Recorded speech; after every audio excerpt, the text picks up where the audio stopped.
Halo, assalamualaikum warahmatullahi wabarakatuh. Welcome back to my YouTube channel. Di sini saya akan bercerita tentang konten yang kemarin. Ada lanjutannya nih. Kenapa mahasiswa manajemen itu perlu mengetahui beberapa hal penting terkait dengan konsentrasi. Nah, kalau teman-teman berada di semester 5, teman-teman harus tahu nih konsentrasi apa aja yang ada di universitas teman-teman.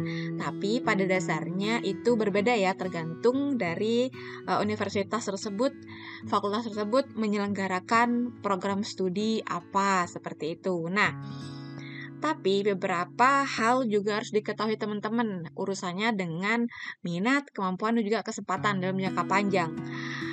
Oke, let's get start. Nah, kenapa yang pertama ini saya ceritakan adalah mengenali minat juga kemampuan dan kesempatan teman-teman, karena ini akan berdampak pada jangka panjang dari teman-teman sendiri.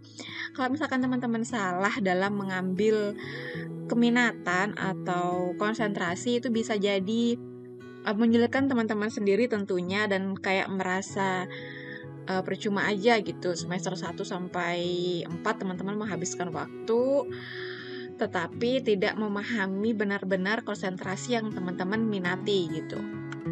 Nah, berkaitan dengan minat itu kan rasa suka yang tinggi ya terhadap suatu hal. Misal nih, kalau saya suka terhadap sesuatu hal dalam menjual, lalu menawarkan, kira-kira apa yang cocok? Oh, berarti saya cocok di konsentrasi manajemen pemasaran gitu misalkan. Atau saya suka membaca tentang tingkah laku manusia, atau saya suka mempelajari suatu organisasi, ya berarti teman-teman harus mengambil sumber daya manusia gitu. Atau teman-teman suka tentang, saya suka yang kayak di operasional, oh berarti saya di operasional, atau menghitung, berarti keuangan, seperti itu. Nah, teman-teman tuh harus tahu apa sih dari suka rasa teman-teman itu sendiri. Nah, selanjutnya ada kemampuan gitu kan. Kalau misalkan teman-teman tahu potensi teman-teman itu apa, berarti teman-teman akan tahu minatnya di mana. Saya kan emang suka public speaking, gitulah kenapa saya menyukai tentang menawarkan. Potensi saya memang public speaking ya, lumayan lah. Lalu atau teman-teman potensi saya itu teliti. Oh, berarti teman-teman itu bisa masuk ke keuangan, seperti itu. Nah, setelah minat dan kemampuan teman-teman tahu, teman-teman harus mengkombinasikan keduanya itu dengan kesempatan yang ada, gitu kan. Nah, kaitannya yakni peluang untuk jangka kedepannya. Bagaimana peluang dari setiap konsentrasi itu akan saya dapatkan, gitu. Nah, lalu kita akan mengetahui apa aja sih konsentrasi yang ada, gitu. Nah, kalau di universitas tempat saya mengajar sendiri itu ada 5 konsentrasi, yakni pemasaran, keuangan, SDM atau Human Resource Development, operasional, dan juga kewirausahaan. Nah, ada juga kewirausahaan ini kayak juga ada yang menggantinya dengan manajemen strategi. Jadi kewirausahanya nggak ada gitu. Atau pada umumnya itu ya SDM, keuangan, dan pemasaran pada umumnya ya. Nah, lalu pemasaran itu sendiri mempelajari tentang apa? Nah, kalau misalkan teman-teman ingin tahu pelajarannya apa aja ya, teman-teman harus tahu mata kuliahnya apa aja. Kalau pemasaran itu sendiri, beberapa ini juga berubah ya, tergantung dengan universitas teman-teman menyediakan mata kuliah apa gitu. Jadi ini sifatnya nggak paten gitu. Teman-teman harus mencari tahu dulu apa mata kuliah yang akan saya ampu gitu. Biasanya itu pada umumnya itu ada perilaku konsumen. Nah, berarti kita menganalisis bagaimana perilaku pembelian dari konsumen. Misalkan tahap pembelian kan ada beragam ya, mulai dari mengetahui kebutuhan atau pengenalan masalah, lalu mencari informasi, menganalisis media apa yang kita gunakan untuk membeli, lalu pengambilan keputusan beli. Selanjutnya adalah evaluasi, apakah saya akan kembali untuk membeli atau akan saya tawarkan kepada teman-teman karena kinerjanya baik dan sebagainya. Karena perilaku konsumen itu mempelajari tentang itu. Lalu riset pemasaran itu ya mempelajari tentang bagaimana teman-teman mengambil data, mengolah dan apa saja yang dibutuhkan, seperti itu. Apakah dengan metode wawancara atau metode observasi atau metode diskusi dan lain sebagainya. Lalu manajemen retail. Nah, biasanya ini mempelajari tentang, nah kalau misalkan teman-teman bergerak di bidang kayak Indofood, Unilever itu kan retail terbesar ya. Dia banyak sekali jaringan rantai pasoknya gitu, mulai dari agen, reseller, lalu pedagang pembeli yang kecil dan lain-lain gitu. Lalu ada manajemen pemasaran jasa. Di samping sekarang itu kita kalau misalkan manajemen yang pemasaran yang dijual kan bukan cuma produknya aja ya, ada jasa, ada ide, ada konsep kayak IO dan lain sebagainya. Nah, kita karena lebih banyak itu produk dan juga jasa, makanya di sini pentingnya mengambil mata kuliah manajemen pemasaran jasa gitu ya, seperti tourism itu kan termasuk ya. Lalu misalkan penyedia jasa editing itu juga termasuk gitu, bagaimana mengelola apa saja yang perlu diperhatikan dalam pemasaran jasa, karena kan kaitannya pemasaran itu adalah garda terdepan dari pemasaran jasa itu sendiri. Lalu ada manajemen pemasaran internasional ya. Karena sudah ada internasionalnya, teman-teman udah pasti tahu ini berbicara tentang apa, pemasaran secara global seperti itu. Bagaimana pemasarannya di negara India, China. Kalau China itu identik dengan inovasi dan yang lain. Lalu ada manajemen merek, ini kayak branding, strategi branding seperti itu. Brand awareness, brand image, green brand gitu dan lain sebagainya. Lalu kalau misalkan keuangan itu sendiri ada apa aja? Nah, kalau keuangan ini lebih banyak ya pasti hitung-hitungan. Ada analisis laporan keuangan, membuat laporan laba rugi, derivatif keuangan, vintage. Sekarang kan banyak ya startup yang sudah muncul di bidang keuangan, pengembangan keuangan gitu kan, banyak. Lalu manajemen perbankan. Nah, teman-teman kalau misalkan pengen kerja di bank nih, cocok banget kalau misalkan mengambil mata kuliah keuangan karena linear ya. Lalu ada pasar modal syariah, perbankan syariah dan sebagainya. Nah, lalu kalau misalkan SDM itu juga ada karena kita mempelajari tentang manusia, ada berbagai macam yang perlu diketahui. Kayak manajemen strategik, manajemen konflik. Kalau misalkan di perusahaan kan pasti ada konflik-konflik antar pegawai ya. Nah, itu bagaimana cara meredam dan lain sebagainya. Lalu kompensasi dan juga benefit. Nah, itu yang ngurusin itu juga bagian SDM. Nah, tapi yang bagian ngasih itu maksudnya keuangan gitu. Nah, lalu karena misalkan SDM itu butuh untuk dikembangkan potensinya, itu ada namanya talent management. Bagaimana mengembangkan potensi dan kemampuan dari karyawan. Nah, ini juga kaitannya dengan pengembangan organisasi. Lalu ada manajemen pelatihan dan juga pengembangan. Bagaimana pelatihan-pelatihan yang cocok untuk peningkatan karyawan bagian ini, yang cocok apa sih, seperti itu. Lalu ada operasional, ini biasanya kaitannya dengan mirip-mirip kayak teknik ya. Itu biasanya ada kayak misalkan manajemen mutu, bagaimana mutu ini diseleksi dengan baik. Lalu mutu seperti apa yang bisa dikategorikan ya terkait dengan ISO biasanya. Lalu ada manajemen rantai pasokan.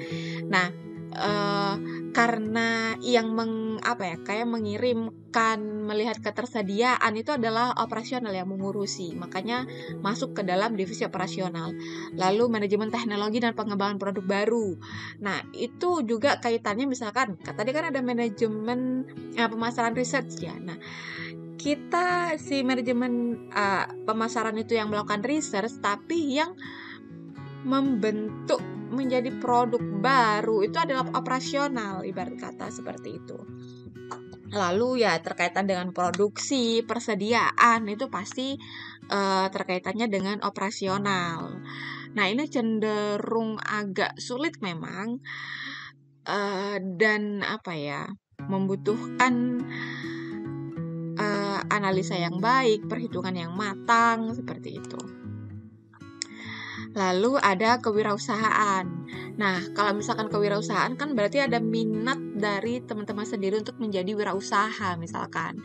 Yaitu ada pengembangan bisnis, bagaimana kita meng-create sebuah bisnis baru misalkan, atau melakukan lini bisnis yang lain yang masih terkait dengan produk yang sudah ada, bagaimana seperti itu. Nah, juga bagaimana sih supaya usaha kita tuh tetap sustain gitu ya, tetap melakukan inovasi. Bagaimana inovasi yang baik? Apakah ada inovasi dari produk, entah layanannya, itu mana yang lebih mendukung, misalkan seperti itu. Lalu bisnis startup. Nah, ini yang hangat diperbincangkan si bisnis startup ini. Bagaimana kunci sukses bisnis startup itu, dan apa saja yang dibutuhkan untuk menjadi startup, seperti itu. Nah, ketika semuanya teman-teman tahu apa yang menjadi minat, kemampuan, dan kesempatan saya, lalu teman-teman, saya suka public speaking, ambil pemasaran gitu kan. Berarti teman-teman tahu nih goals-nya apa gitu kan. Di sini saya bercerita tentang contoh-contoh perusahaan yang melakukan rekrut di bidang-bidang tertentu gitu.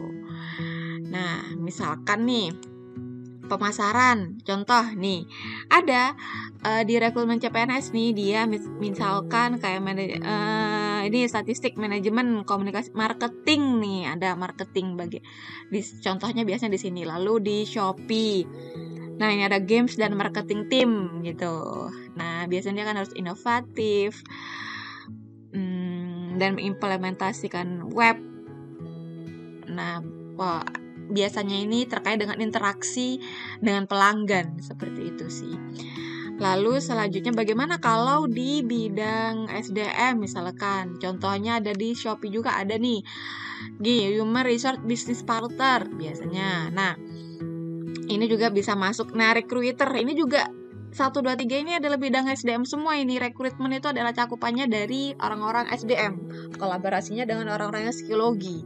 Lalu misalkan contoh di Waskita nih ada manajemen SDM, karena sekarang itu orang-orang, perusahaan-perusahaan sudah semakin fokus mencari potensi-potensi dari lulusan, enggak secara gamblang manajemen gitu, enggak. Biasanya lebih spesifik, marketing, SDM, keuangan, dan lain sebagainya gitu.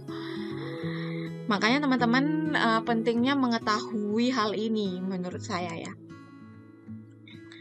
Lalu ada di keuangan, contohnya PP, ya kayak Wika, lalu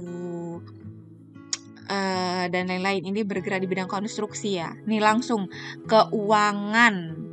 Nah, dia langsung spesifik.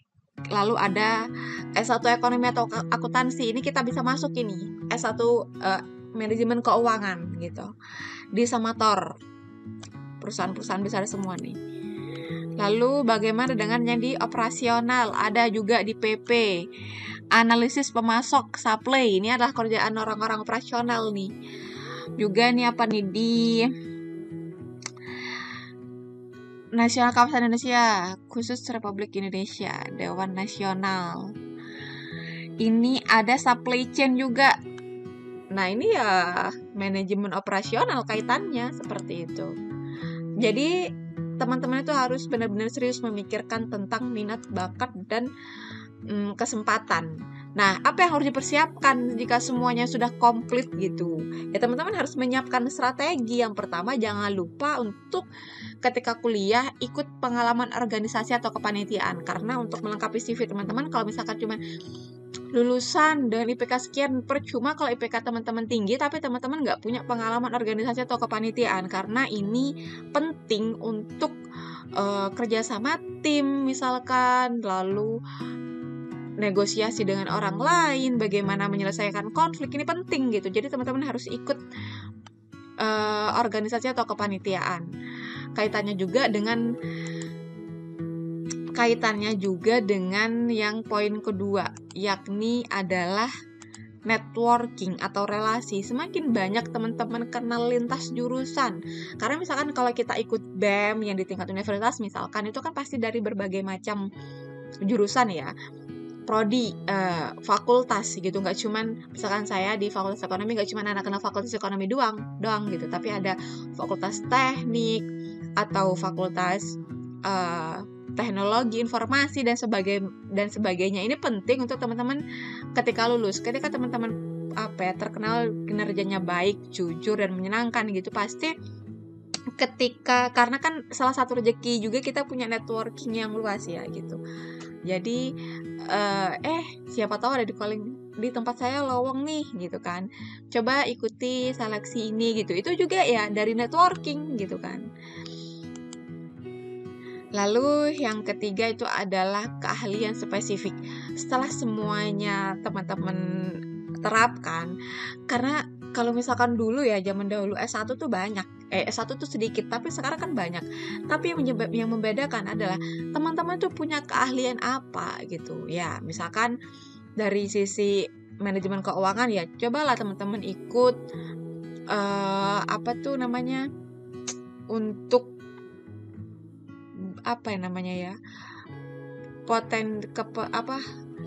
keahlian sertifikasi tentang keuangan akuntansi biasanya ada. Nah, kalau misalkan misalkan analisis manajemen resiko, misalkan itu teman-teman ikut lah. Kalau teman-teman semakin khusus punya kemampuan kan, berarti kita punya nilai lebih dibandingkan dengan lulusan yang lain begitu. Ikutlah, pasti teman-teman akan memiliki banyak manfaat gitu. Nah, sekian sharing dari saya, semoga bermanfaat. Apabila teman-teman merasa terbantu dengan konten ini, jangan lupa klik subscribe, like, dan komen. Juga bagikan ke teman-teman kalian. Saya tutup. Wassalamualaikum warahmatullahi wabarakatuh. Bye.